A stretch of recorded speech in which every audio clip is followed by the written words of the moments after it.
All right, SummerSlam is over. What a shocking ending to that one. So you live here at the Fit Cave right now. Like I said before, Tom and DJ, they have the night off. They gave us the reins to sit here and talk about SummerSlam, but they will be on tomorrow for NXT Takeover, which is most likely is going to be try to be the better show, but I don't know. Tom, what is on? I mean, sorry, Tom. Shit, the night. It's a long night. You know, It's definitely a lot, especially for you. I know. It's Like late. I've been busy all day, and then now it's freaking midnight, and we're sitting here reviewing SummerSlam. So, what did you think? So, just a quick highlight of what you thought about or Yeah, everything that yeah, happened today. yeah. Overall, like early on, it was kind of mediocre. Mm-hmm. It's like, man, SummerSlam. Like it seemed like they were gonna kind of go all out. Like the card itself looked really good on paper, and they had the whole setup like a WrestleMania style, like wanting to make sure you this had like an impact on the crowd and stuff. And Mm-hmm. it definitely picked up. The second half of the show was leaps and bounds better than the beginning. Oh yeah. So they started off the show with the kickoff show before, and that was they had Big E versus Baron Corbin. I mean, going into this match, you kind of already knew the outcome of this, especially with the whole gimmick that they're giving Baron Corbin right now. Just him not down on his luck. He has the Money in the Bank briefcase, and Big E wants it back. What did you think of this match? Yeah, well, I mean, I've always kind of been a Corbin fan. I know a lot of Mm-hmm. people aren't. I was actually entertained by this match, like to kind of be thrown together last minute. Obviously, Mm-hmm. the storyline's been going on for a while.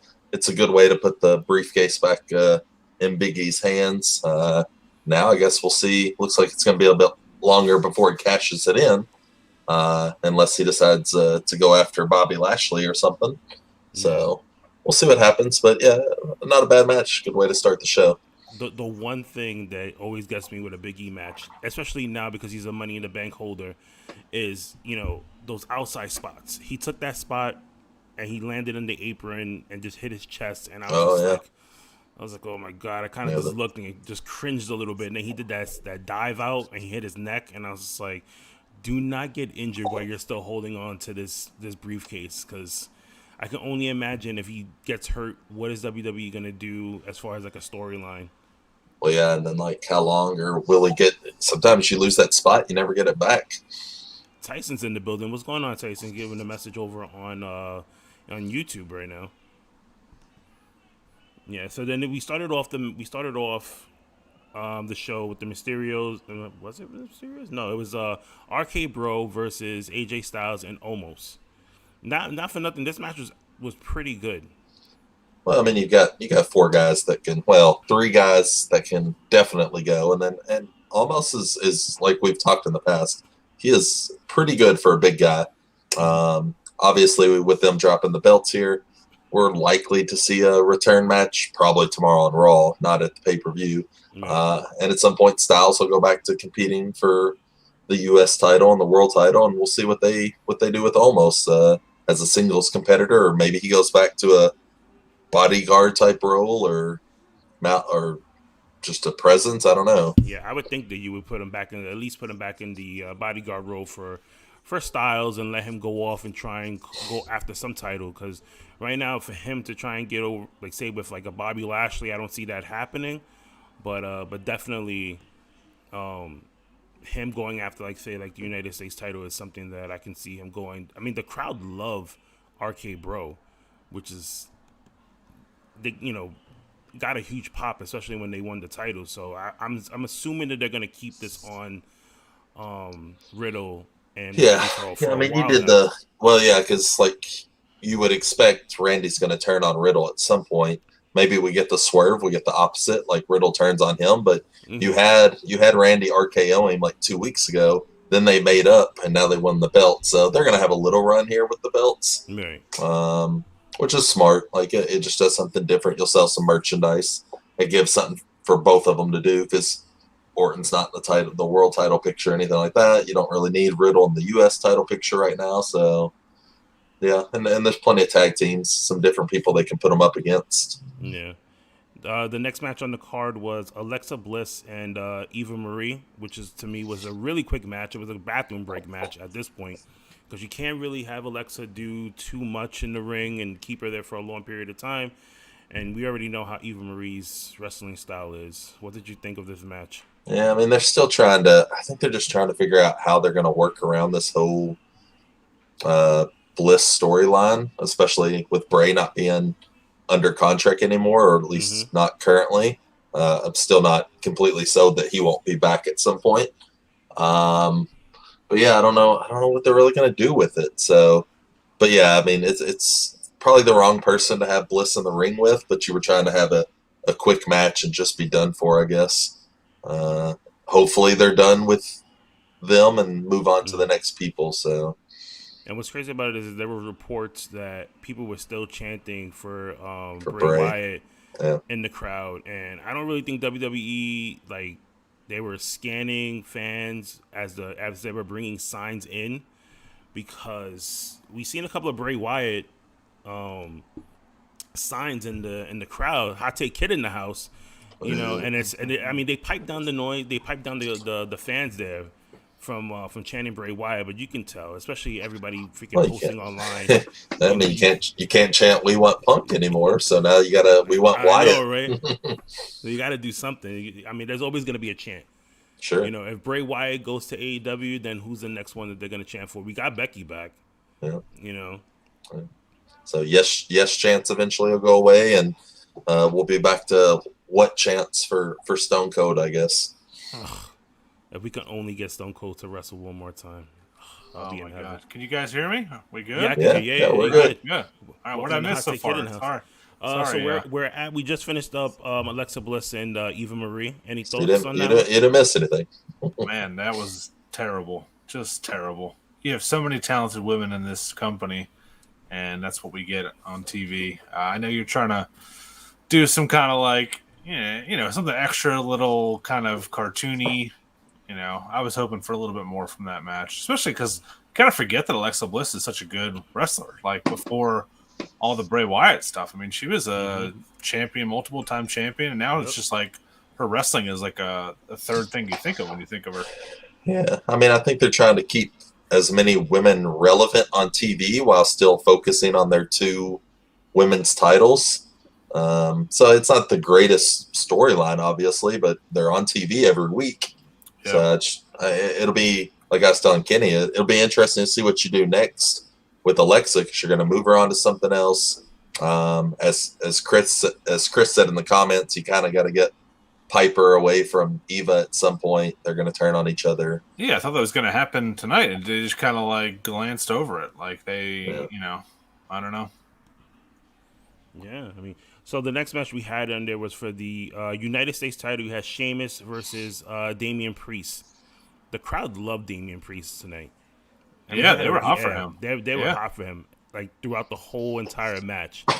You know what I mean? And he worked well with Sheamus, which was great. So I missed a great match. Yeah, I missed most of this match, which doesn't bother me. I'm not a Damian Priest fan, but he looked like Sasha Banks with his blue hair and blue pants, and guess if we weren't going to get Sasha, we'll get B-rate wish.com Sasha. Yeah, it was a good back and forth. I mean, it was just a good pace to a match, and it highlighted both of them pretty well. Sheamus is there to get guys like this over. Yeah, definitely. So it's yeah. I mean, the match. Everybody was saying the match was good, and you kind of expected that they're going to put a belt on Damian Priest at some point. It's something different. He'll probably fight Miz and Morrison for a while and stuff. It'll just be a forgotten title for a little bit, but at some point he'll actually get some good marquee matchups.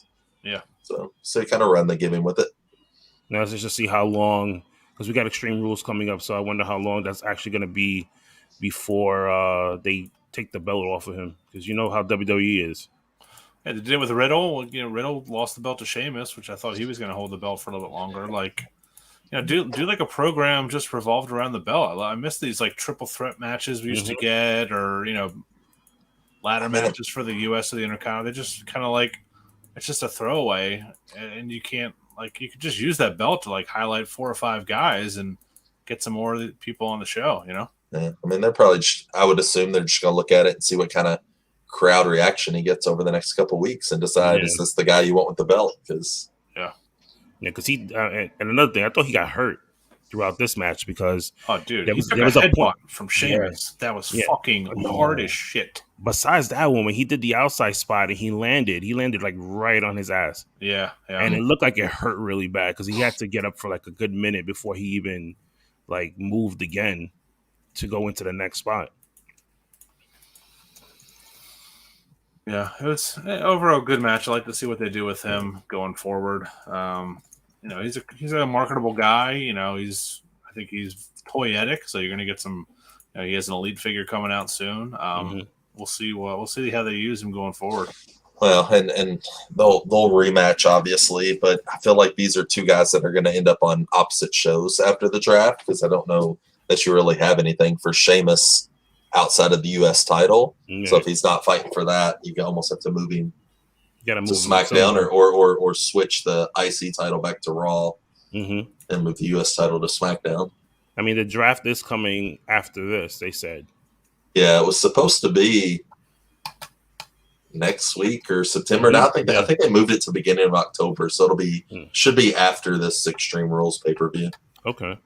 I think. But when was that Crown Jewel announcement? Did they say? October, yeah.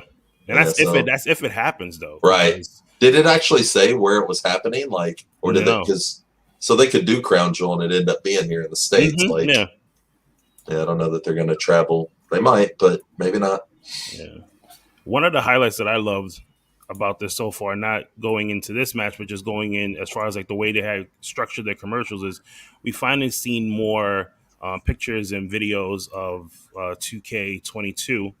But as speculated before, they moved it back now all the way to March. Yeah. That's crazy. After the holidays is crazy. You'd think you'd want those sales there, but I guess they want to get it right? Yeah, that's your sweet spot. So you're going to go 18 months between wrestling games, basically. Yeah. So, actually more than that. So, it's usually 12 months, and they didn't have a game last year. Right. Yeah, you're going an extra 6, and obviously that's really the only time they release video games. It's either right before the holidays or the spring. There aren't a lot of summer games released, so March is probably smart. You don't have a lot of competition in the sports line because the only other sports game that comes out is baseball, because all the football games, basketball, soccer, hockey, everything of that releases in the fall and winter. So as long as they get it right, I guess. I mean, it said on I don't know if it showed it in the commercials, but on the Twitter page they said they were changing all the controls, changing all the graphics. So it'll be interesting to see if it plays similar or if they're going to kind of go with a different gameplay. And AEW is still working on their game. There's a good chance they might be coming out at a similar time or close to it. Man. Where at first it sounded like if 2K would have came out in the fall, like October, November, they would have had a 6-8 month head start. But now maybe they're going to be almost head to head. We'll see. There haven't been much talk about this AEW game lately, but it gets brought up every once in a while about how much money they're losing until it comes out. Do you guys think there's anything? I mean, people joked about it, but do you think all these releases is kind of delaying the game a little bit? Where they have it did. Out? I'm sure. Because they were already pulling people out of the game already. They had to restructure everything. So the report right now is they're not going to give you like the full listing of the rosters and all the features until January.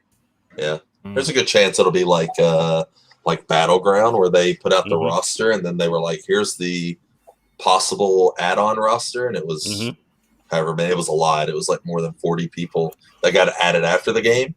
But I mean, they also have a lot of these people who have like likeness contracts or they own the right, so they can still put some of these people in even after they cut them. Just kind of depends on that window.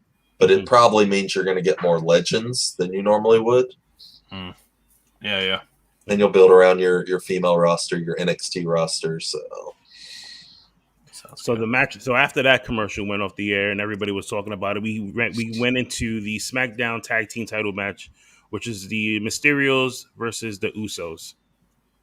Oh God, do we have to talk about this?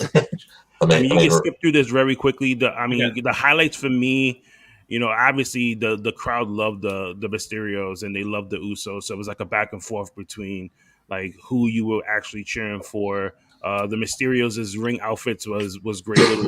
Little homage to Macho Man there. Yeah, If I like that. anybody followed that.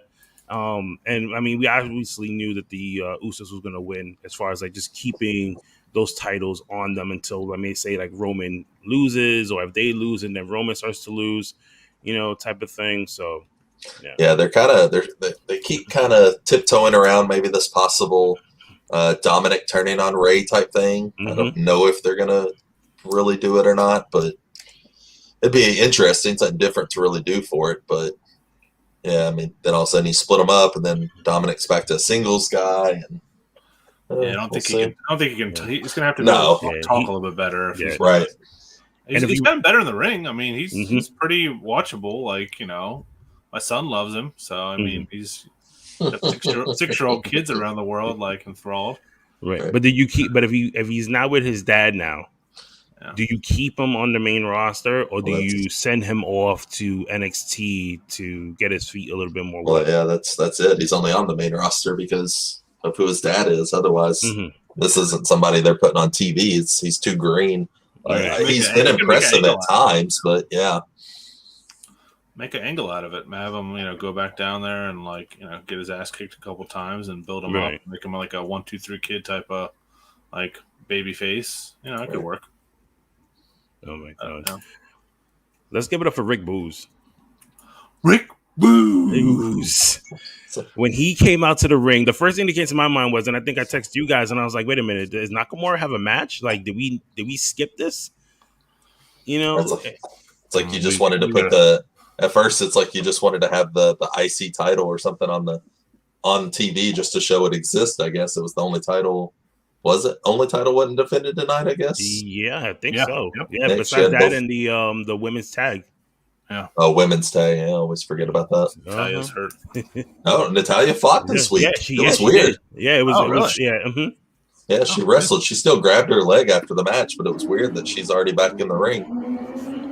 We got to talk about this entire from this moment you just talked about to the end of this match, because a lot of stuff happened and people are all over. I feel like social media is just like the place to shit on the WWE lately, and I got a big problem with it because, I mean, we'll get into it. Obviously, the whole thing with Nakamura. I mean, they played the promos for Sasha.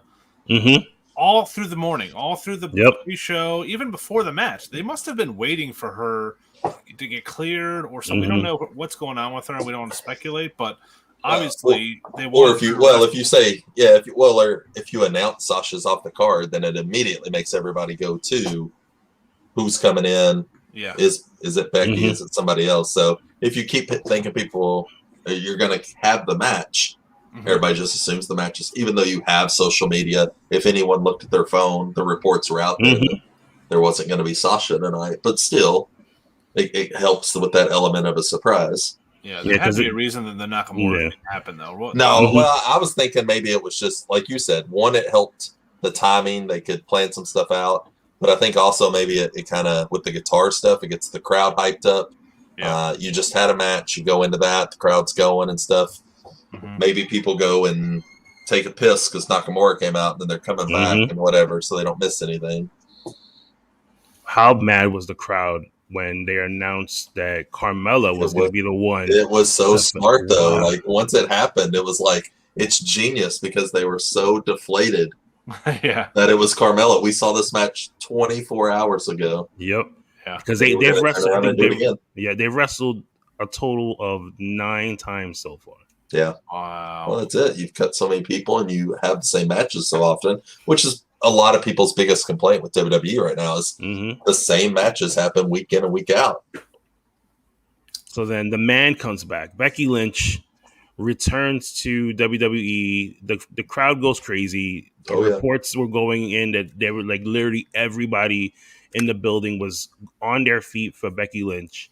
She comes in and challenges Carmella first. She punks Carmella first, it was funny. I like that she told Bianca. She goes, "I'll be right back. I got something to take care of here." Yeah. And then she has this little promo with Belair, challenges for the SmackDown title, and Bianca Belair gets treated like Kofi Kingston at the premiere of SmackDown and loses to Becky Lynch in like 2 minutes. 2? I don't think it was 2 minutes. It was like 20 seconds. Yeah. It was like 20 seconds. We'll go with 20 seconds. I thought it was like at least 2 minutes. I mean, maybe the whole thing, but yeah, I think the whole thing. I think the whole thing in total was maybe like 2 minutes, but that was awful. I mean, you put all this drive into Bianca Belair, and then this is what you do. But then it's not surprising to me because they did the same thing with Kofi Kingston. I made the example in the group, and I said if Stone Cold Steve Austin comes back from an injury and beats Kurt Angle in 2 seconds with a stunner, is anybody in '99 talking about how they buried Kurt Angle? No, it's about like, oh my god, what a return! Like Bianca Belair's gonna be fine. She's young. She's like 23 years old. She's on the main roster to stay now. They're gonna make an angle out of this, I'm sure. She's I think they're gonna turn her heel. Mike kind of said in our group chat. I think it's fine. I think number one, they probably were on some sort of time crunch. I do think there's something that happened. I bet Sasha Banks was there. I don't know what the hell happened, but it had to have been some sort of scramble to get this all taken care of. I know you guys said she wasn't on SmackDown last night, but they probably made the best of a bad situation, and either Sasha was going to win the match all along, win the title, or Becky was going to win it. Whether people would complain if it's a 5-minute match, why it wasn't a 10-minute match. Like it's not going to ever. Right. I screenshotted this one person's tweet. I'm not going to read. I don't even know who this person is, but she replied to Brian Alvarez, "Oh, perfect opportunity to bring out Becky Lynch, and they ruined it." And then she came out and she said, "I'm a huge Becky Lynch fan. Good match, but it was only like, come on. So you're mad that she didn't come out, then you're mad that it was come on, dude." Right. You can't please all fans. We've already known this time and time again. You give them what they want a little bit more. If you give them what they want and not the right way that they want it, they're gonna start bitching about it. And that's exactly what happened. Everybody wanted Becky Lynch. Everybody screamed for Becky. And then as soon as she comes out and she wins, this is what happens. Yeah, I mean, they should have, I guess, had like a 10-minute match. But like you can say element of surprise. Bianca wasn't ready. And it's perfect for a heel turn now. Like I think that's my biggest problem with Bianca. Like as talented as she is in the ring, it always seems like she's nervous on the microphone until she gets like, quote unquote, like ghetto Bianca, like she gets up in people's face, she takes off the hoop earrings and she's ready just to fucking fight.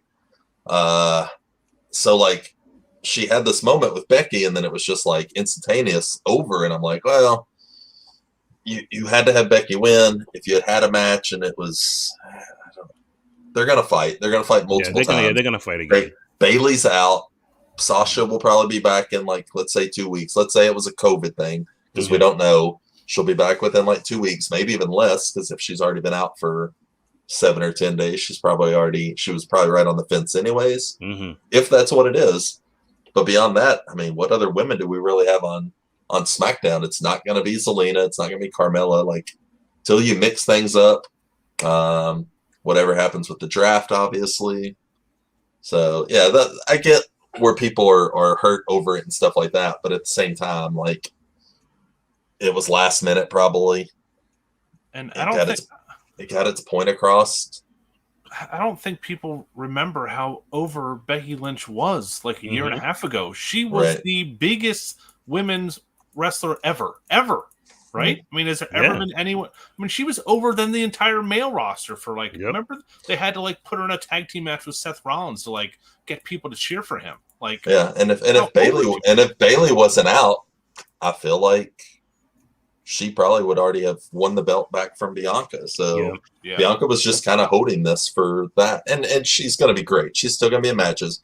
She's going to win the title again at some point. But I missed who made the comment, but I saw Toni Storm, which I agree will be great when she starts getting matches. When was the last time Liv Morgan was on TV? Naomi should never wrestle again.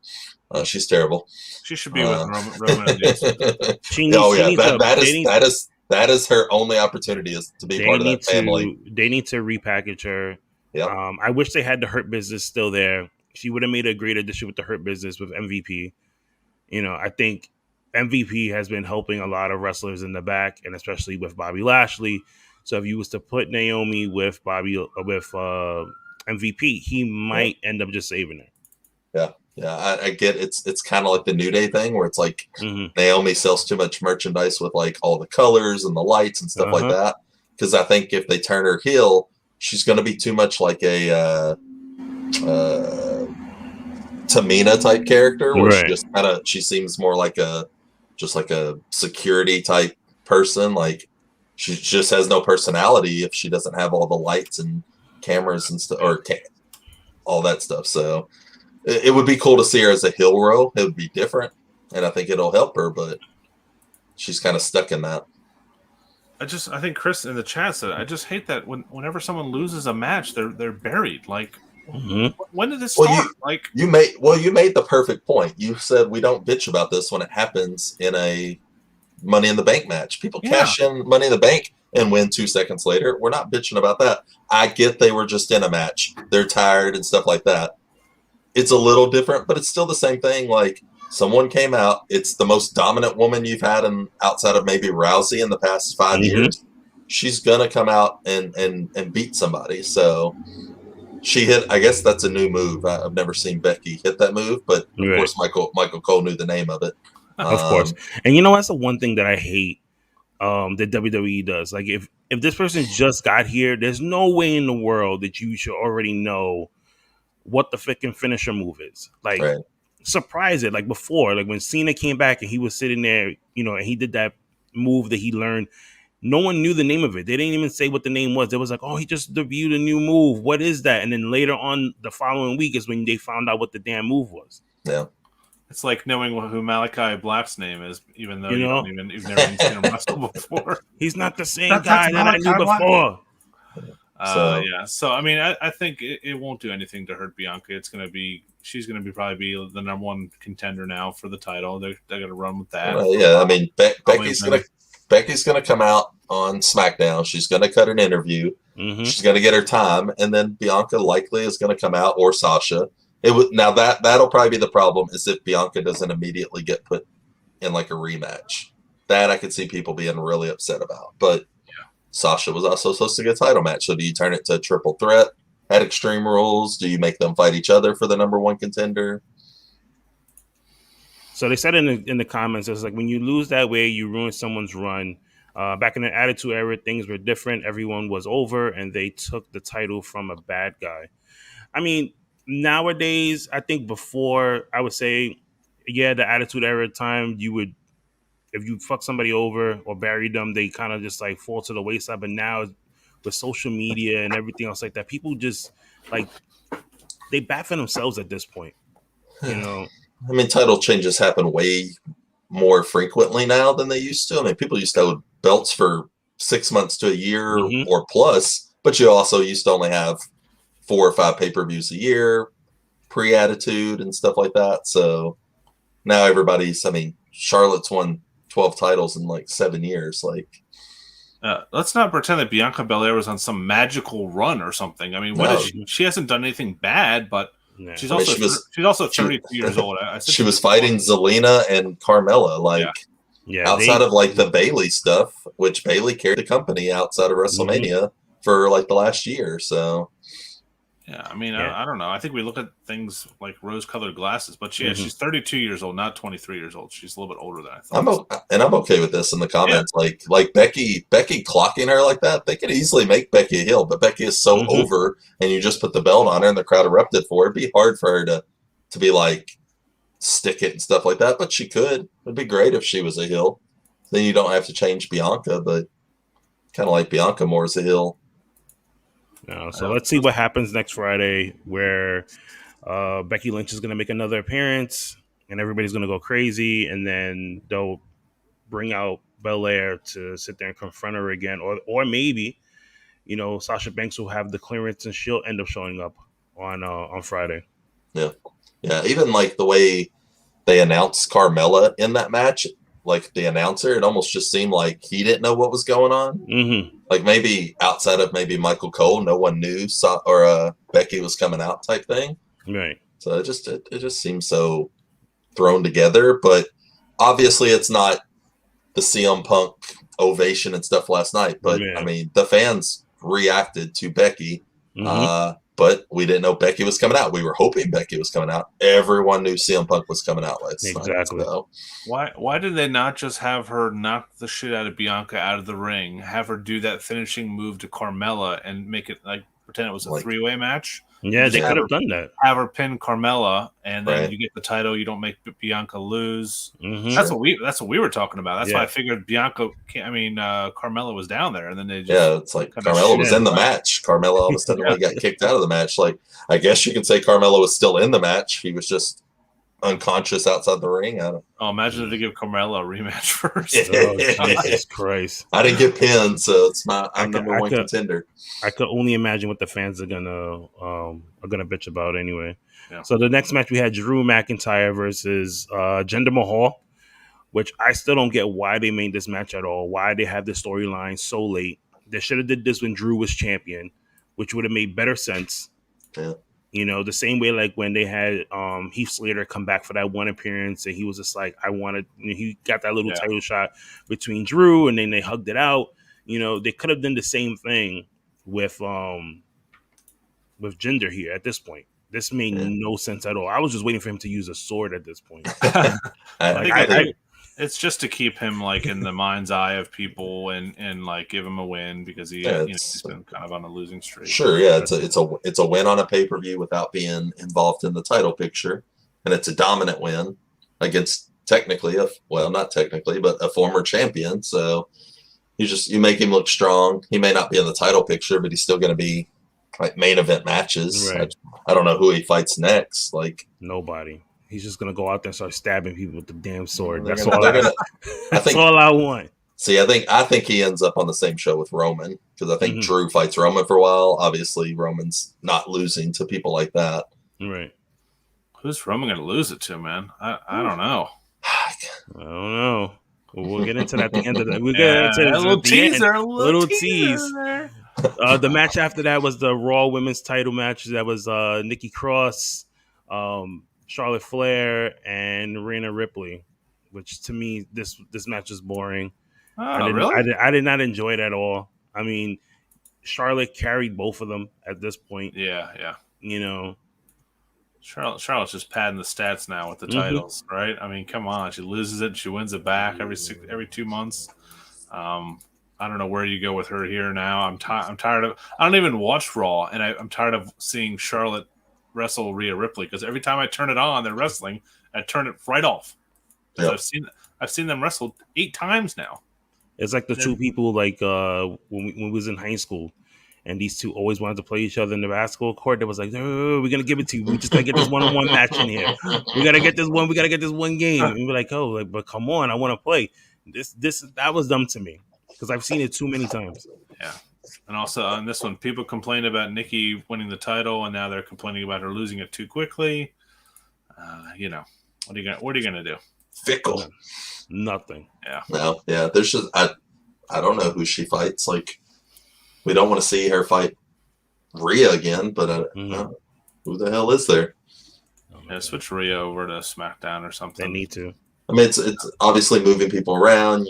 You're basically sounding like you're gonna pick apart the NXT roster pretty soon. It's just gonna be your no-name people or your new people and stuff like that. So we'll see what happens. I mean, I thought so too because Tyson said that he thought that Nikki was gonna retain the title. I thought so too. I thought they were gonna leave it on her, but obviously, Flair got her wish and they made her champion again. Yeah.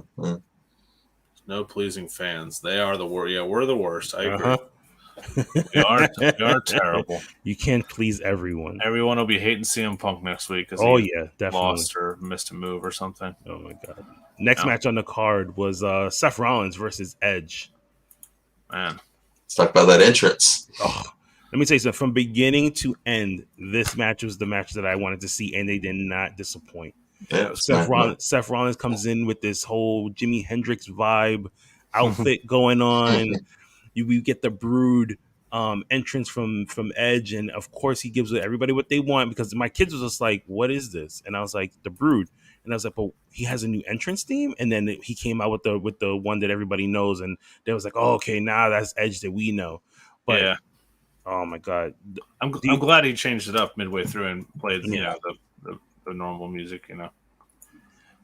I don't know. Yeah, I'd almost like to. I wish they could have found a way to do the bloodbath or the black whatever last night without the Brood music, because it would have been cool for him to do that entrance tonight without that already happening the night before, but still to have the fire and coming out of the floor and stuff like old school Edge. Really, really well done.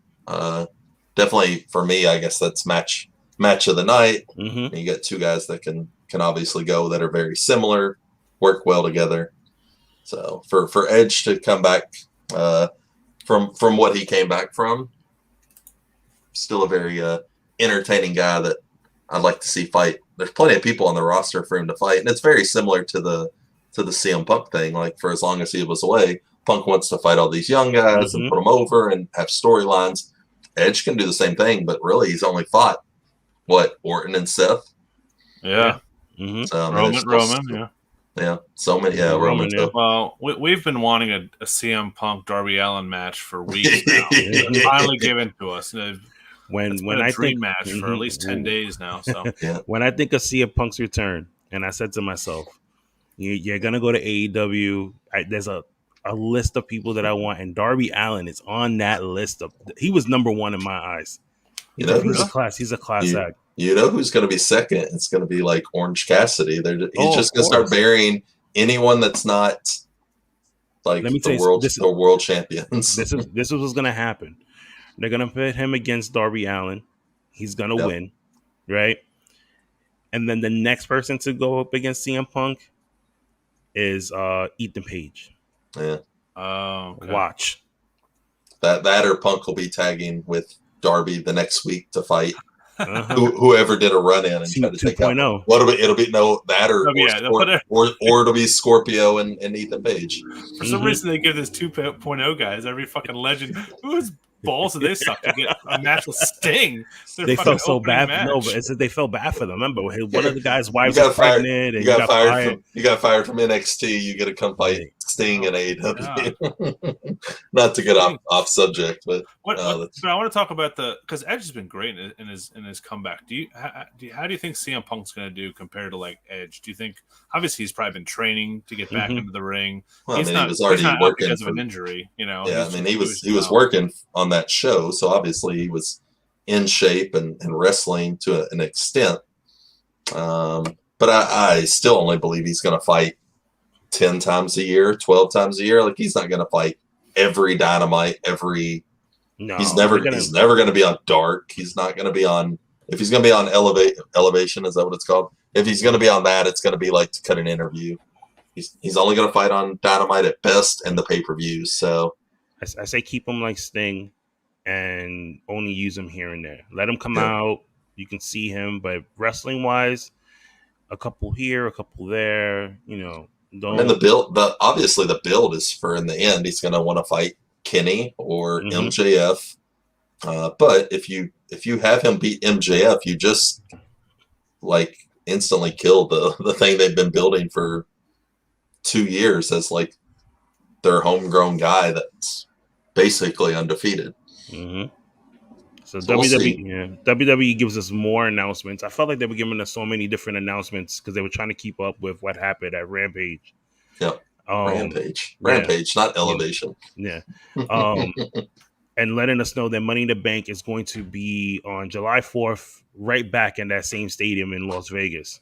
Yeah, it's kind of weird to do an announcement a year in advance. They don't do that kind of stuff very often. Like WrestleMania, they do. But WrestleMania, WrestleMania, yeah, but to do Money in the Bank, like the only time this stuff happens is if you're in the venue and they're like, "Hey, here's the next time we'll be back. Here's a pre-sale code." So it's really weird that they would be building that far. But I guess because of how big that building is, type of pay-per-view it is, and Vegas is obviously a tourist attraction. A lot of people. I'd be surprised how many people that were at that stadium aren't from Las Vegas. Right. I'm surprised you could get that many people in there for Money in the Bank. I can see SummerSlam 50,000. Yeah, I don't see them selling out Money in the Bank or even getting close to the numbers that they did. Do a scale down. Did you guys talk before I got on about the entranceway, like the old school? The curve? No, we didn't. No, it's pretty good. It looks like a throwback to like an old SummerSlam. I feel like.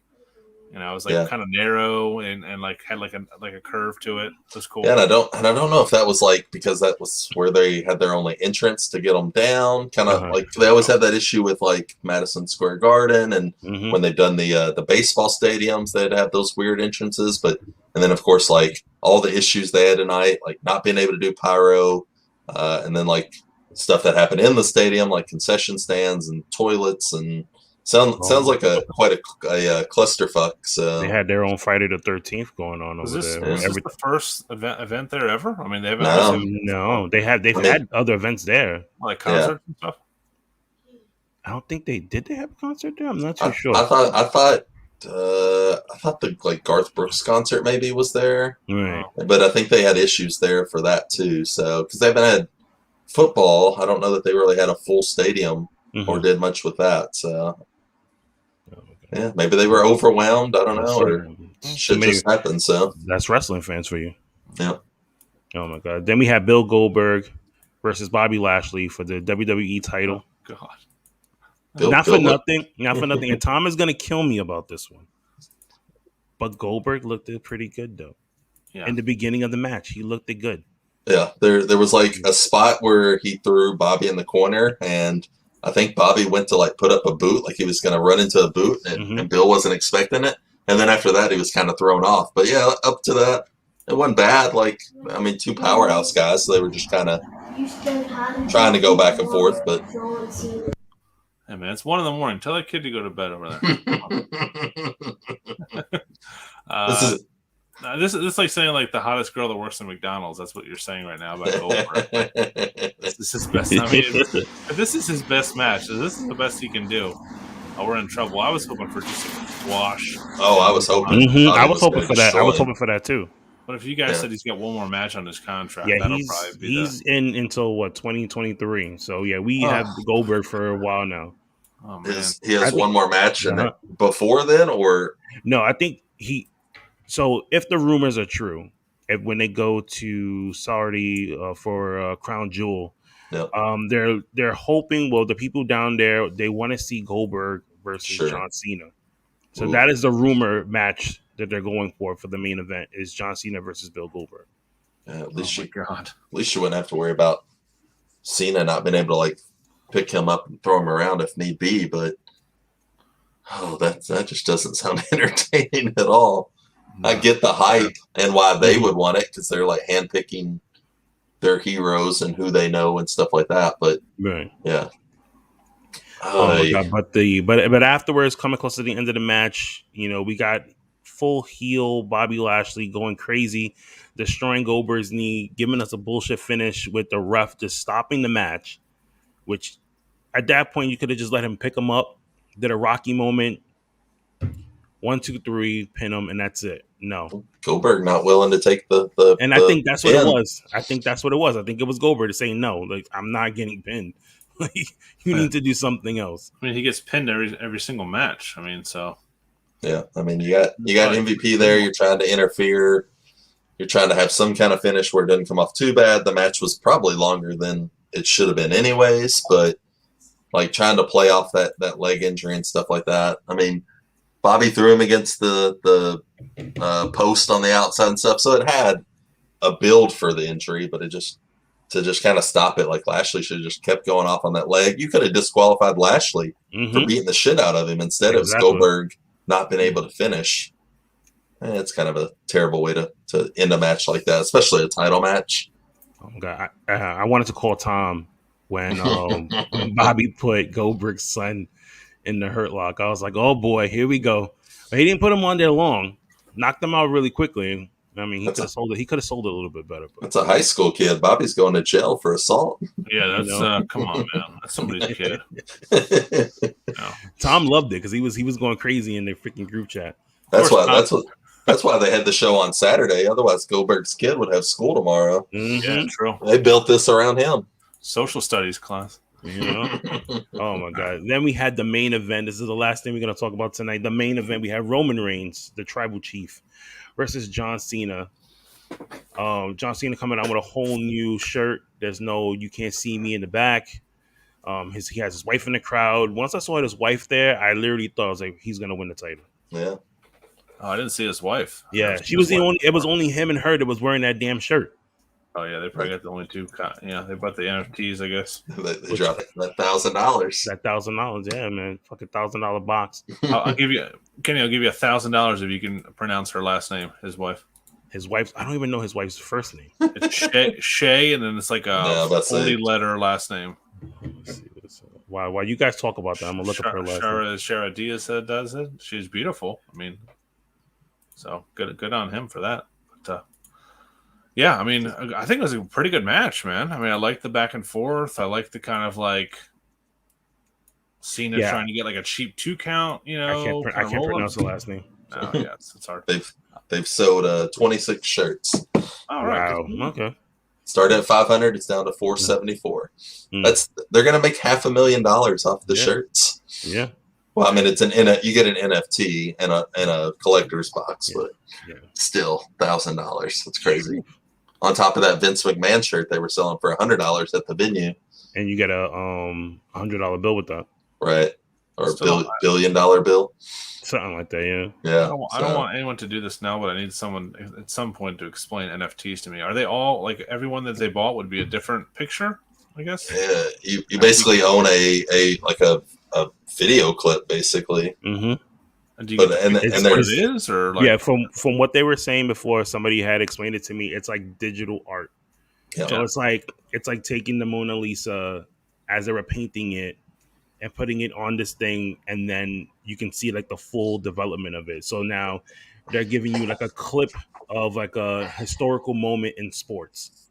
But like some of it you can't, when someone owns it, they own it. So you can't show that specific clip anymore. Because I know like some of like the NBA ones and the MLB and NFL are selling for crazy money, and people are they're trading them like trading cards for like big money because people want to own that clip. And now like there's like viral YouTube clips are being pulled because somebody owns the NFT of it now. Oh no, that's not. So it's weird. So it's a weird business that a lot of people are getting in on. So well, good for them. I love Roman's entrance with the Usos playing in the background. Yep.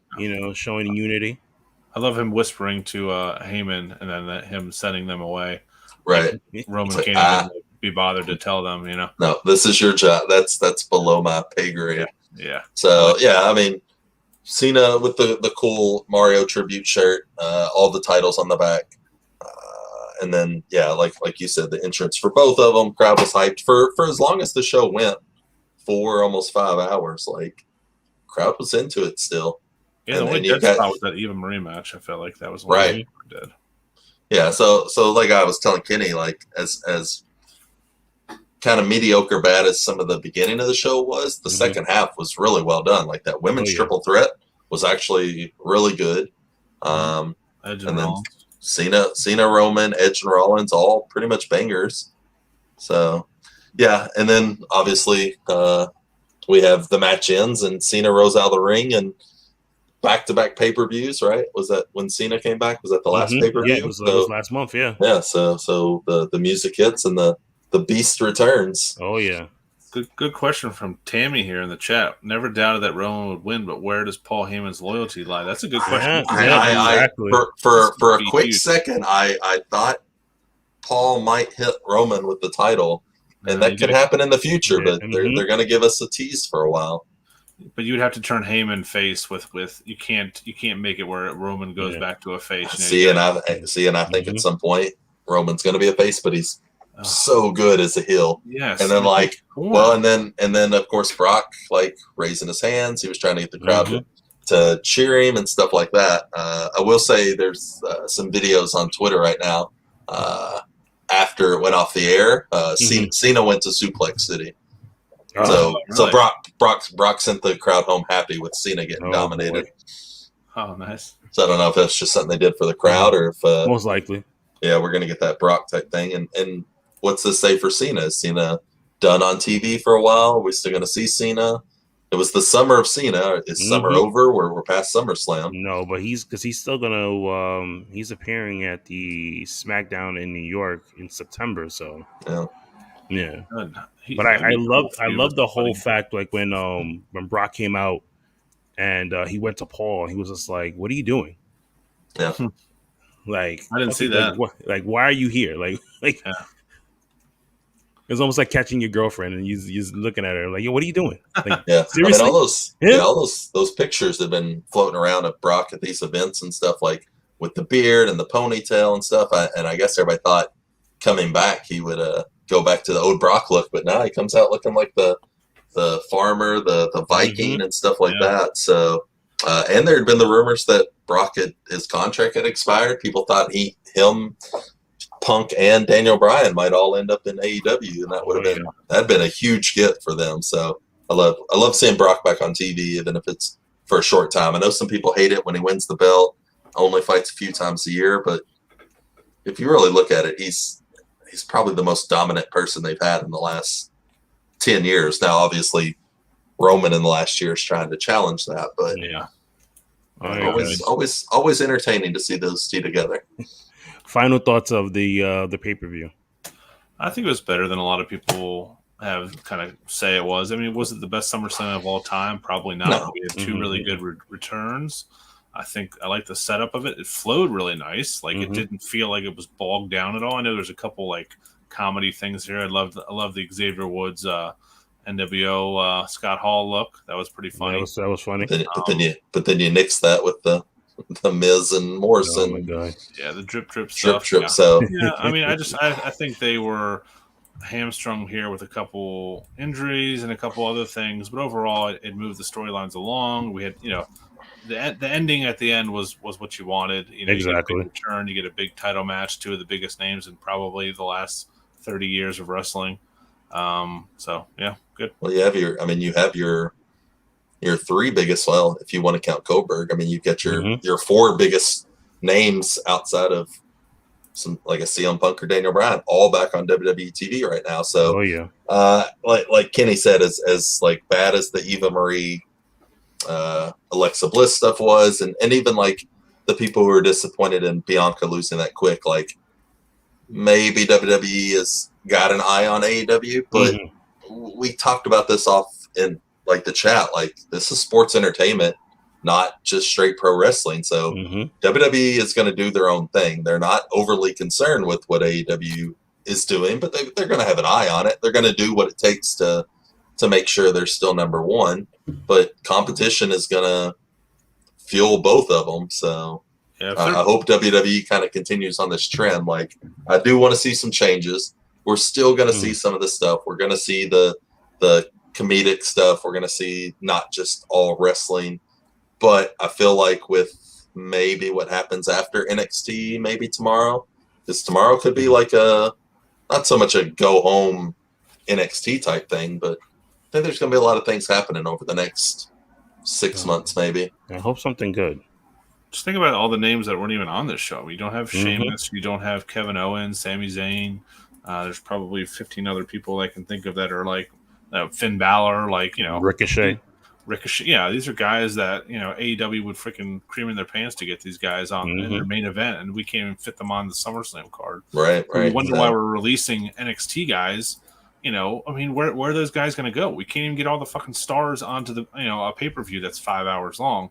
If you're not performing, if you're not like, progressing after a year or two in NXT, I know it sucks. I don't want to see anybody get fired, but shit, man, there's nowhere for you to go. I mean, they should probably set up a WCW at this point and just, really like do something. You're right. Fourth brand or something, because you have Dolph Ziggler, you have so many guys that are like, could put on some banger matches, and there's nowhere for, especially if you're now going to move a lot of these guys up from NXT and have NXT be a truly developmental system. I mean, you have like 5 or 6 guys that would be high mid carders from down there, Karrion Kross, and you got Keith Lee, who's already on the main roster. I mean, I could name off names for fucking 10 minutes here. Like it's a good problem to have, but WWE's losing some guys, they're releasing some people that they're gonna miss, but they're not gonna miss because they're making $500,000 off some fake pictures of John Cena NFT.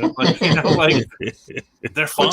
They're making as a company, they're fine, and they're going to keep the guys they want to keep. Some guys are going to want to go over there to AEW, and they're going to let them go because back in the day, like you can't have a Dolph Ziggler who's been here for 20 years. Like imagine if Dolph would have left and if there was a WCW and he came back like after 5 years, he would have been a huge star because you need these guys to go away for a little bit.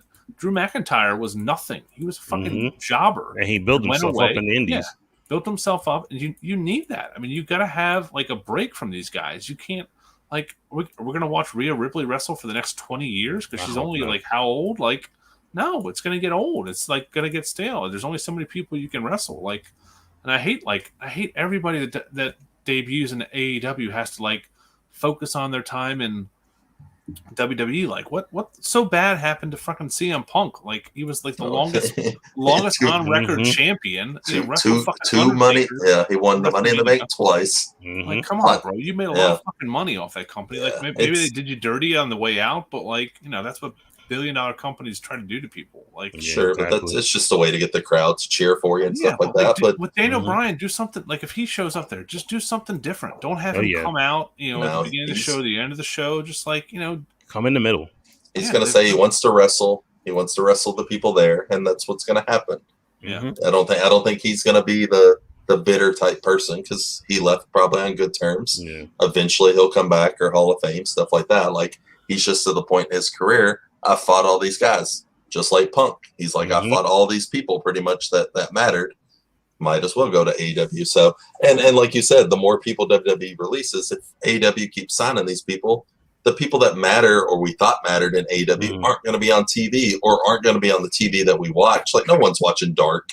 No, let's be real. Really. No, you kind of catch it like here and there. Yeah, if you hear something about it, they take 17 matches or something for Dark last week. Yeah. I'm not watching that. I'll watch 2 hours of Dynamite. I'll watch the 1 hour of Rampage. That 3 hour Raw is longer than their two shows put together. And WWE has problems getting everybody on TV on a 3 hour show, like Phil was talking about. So the more of these people they sign, the more they're going to run into problems. Yeah, Sammy's not going to be on TV. Orange Cassidy's not going to be on TV. Like, you're going to feature. They're going to turn into what people complain about WWE, where it's the same 10 people every week. It's going to turn into the same thing. It's going to be MJF, Jericho, Hangman, Kenny Omega. Like, it's just going to be the same people every week. And then people are going to get, like, bitter and still about that. So be happy with the roster you've got. Like, you don't want to see people lose their job and not have anywhere else to go. But eventually, if you keep signing all these people, you sign Bray Wyatt and Daniel Bryan and all these people, like, you're going to have WWE there. And then just going to be like, oh, here's the storyline that they should have made with WWE, and we just made it better and all this. Like, you don't know that. Like, you don't know what happened or where they were going with it or if they were happy and shit like that. So just think about if they signed Buddy Murphy, Daniel Bryan, and Bray Wyatt. You had those three guys who were pretty high up on the card. Like, that's three guys off your show that you're not going to be able to feature anymore because, you know, if you keep doing that, like, it's basically what you just said. Like, it's probably it's what WCW did. And that's how they became super profitable and were, you know, threatening WWE for a long time. So I think it's a good move to do. These are good guys to sign. It's not their bad signings. Well, I like people like Aleister Black. I liked what they were doing with him. Obviously, he wasn't getting what he wanted on WWE. He goes there. It's basically the same character. And that's probably what will happen with the Bray Wyatts and stuff like that. But then I'm going to be like, oh, man, I haven't seen Scorpio Sky on TV. And you've said it a few times. Like, eventually, some of these people are going to sign with WWE or NXT. And then you're going to be like, holy shit, like, Scorpio Sky's on NXT, Scorpio Sky's on SmackDown. Like, at some point, I think it happens in, like, the women's roster. And they don't have anyone. So, and then they still have all this talk. Like, they want to do these deals with, like, New Japan and stuff. Like, you start bringing all those people in, like Okada and Kenta, and you'll never see anybody on NXT or on AEW that's not your, like, main five guys, because you're going to be building up these stories to go to Wrestle Kingdom or G1 or whatever they want to do. So everyone needs. I like the crossover idea, but I think it's going to hurt more than it's going to help.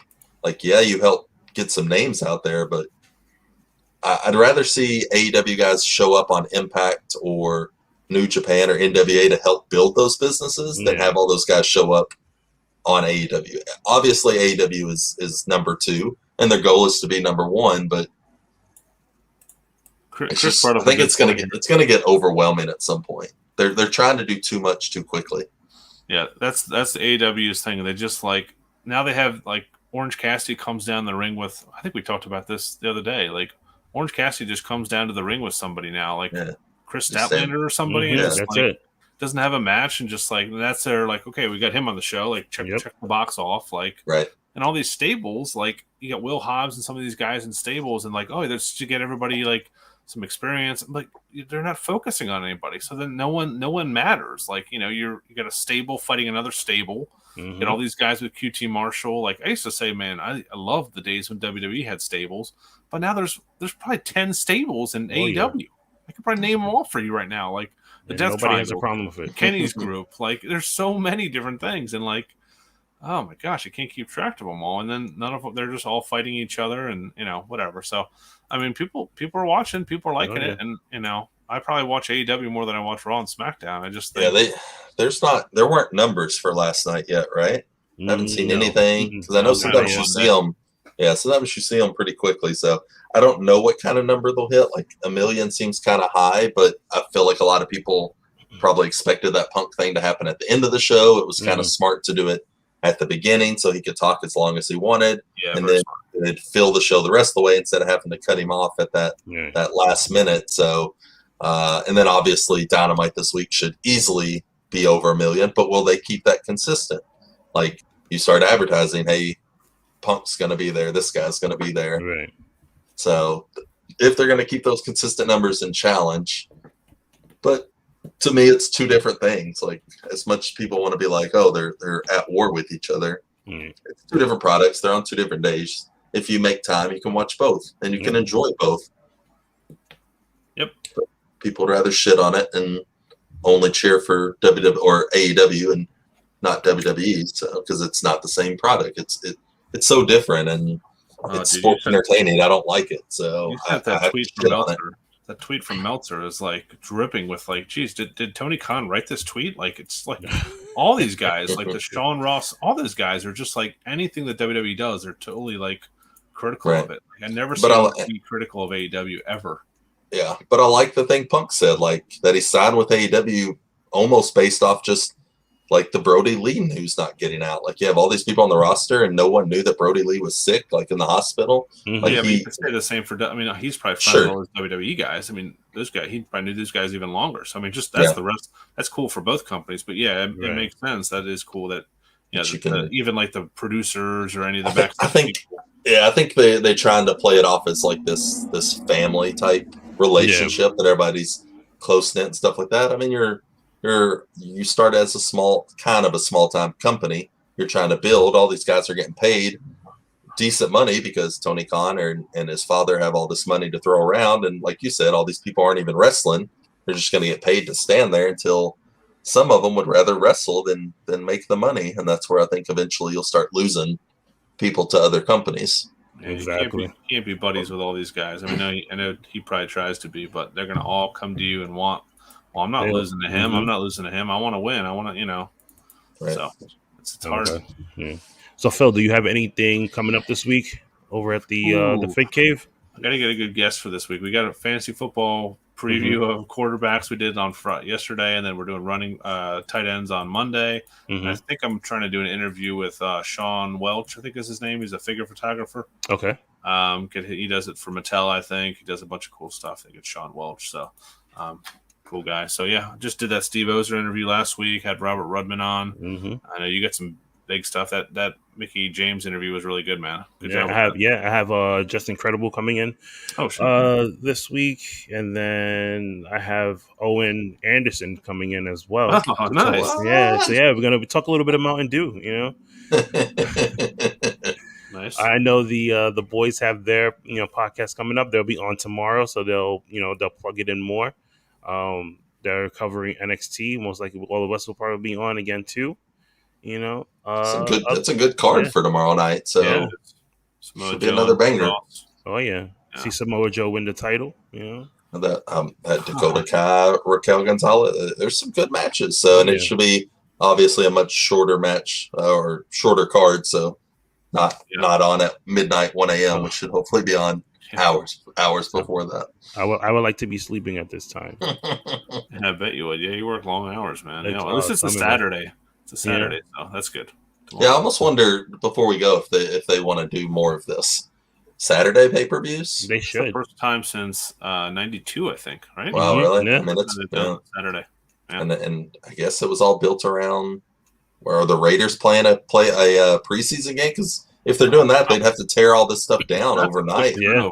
Wow. So there had to have been a reason to have to do it on Saturday instead of Sunday. Oh, then let me look it up. I mean, and the field, the field probably has to be. I mean, you have all those people train. I know they put something down on the ground, but still, the field, it's a beating when all those people are walking on it and stuff. Yeah, because I don't know if they do like some of the other stadiums where like they pull the grass out of the stadium and grow it outdoor and then move it inside, but you still, I mean, you got to pull everything down, clean up the place. I mean, that's going to take all the way till that time tomorrow. So the Raiders just played today, so maybe there's a concert or something. Or that would be easier if there's a concert. Just let them use all your. Have to be something else in town that was rivaling it, but yeah, it had to be something. But maybe the Globetrotters are coming in. Oh man, so everybody, thank you so much for stopping by here at the Fit Cave and on YouTube to hear us talk about wrestling, hear us recap SummerSlam. I hope you guys enjoyed it as much as we did. Guys, we will see you tomorrow night with Tom and DJ for the NXT recap show. Until next time, Marks, stay classy. Hey, that's my line, dude. I had to steal it from you. You got that trademark, bro. No, show me the paperwork. Patent pending.